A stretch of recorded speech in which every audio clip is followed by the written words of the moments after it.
Káàárọ̀ gbogbo ọmọ Kaaro Ojiire, a kí gbogbo ọmọ Kaaro Ojiire. Ní alẹ́ yẹn darapọ̀ mọ́ wa. Ẹ jẹ́ ká gbọ́ láti àwọn bàbá wa olóògbé Ògúndé, kí a mọ ọ̀rọ̀ tó ṣe pàtàkì tí gbogbo àkàrà ti gbé sí ọkàn wa ní gbogbo ìgbà. Ẹ ṣeun. A ṣàlàyé lórí ètò alẹ́ díẹ̀. Ẹ jẹ́ ká gbọ́ orin yẹn díẹ̀. Ẹ ṣeun.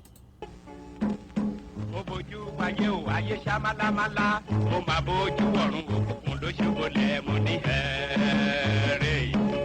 Kíni dé sí Yorùbá o, ọmọ aláyé, kíni ṣẹlẹ̀ sí Yorùbá o, ọmọ Oduduwa o.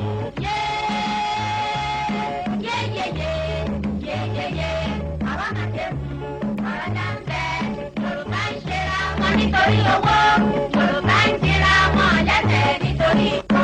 Wọ́n fẹ́ fi fàlàrè, wọ́n bàrẹ̀ fẹ́lẹ́ bí.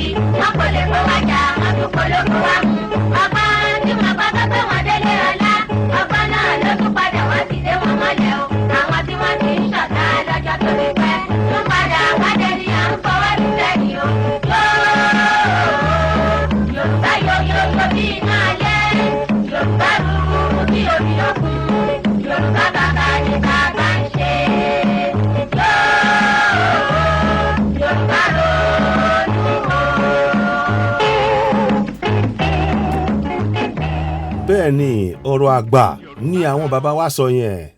Ọ̀rọ̀ àgbà ni Yorùbá ronú nítòótọ́. Àsìkò tó ká ronú, ó tó ká ronú torí kí ni ìyà tó ń jẹ wá yìí ti pọ̀, ó ti tó.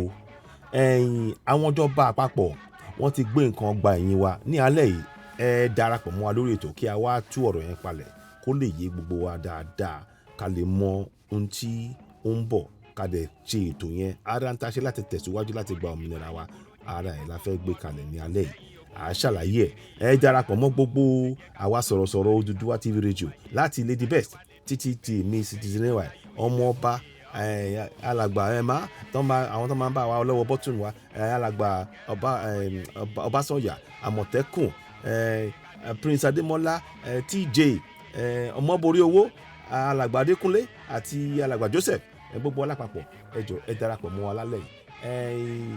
Torí ó ṣe pàtàkì àwọn ọ̀rọ̀ tá a fẹ́ sọ.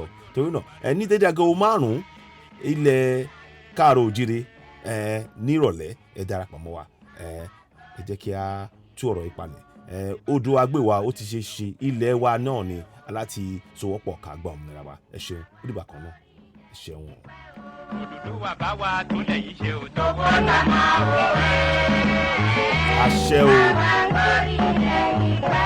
Oduduwa dá wa láre o ká sì máa rere jà o. Àmì àṣẹ wà. Bẹ́ẹ̀ni agbórí ẹ pẹ́. Ẹ ṣeun. A rí dédé aago 5. Ẹ ṣeun.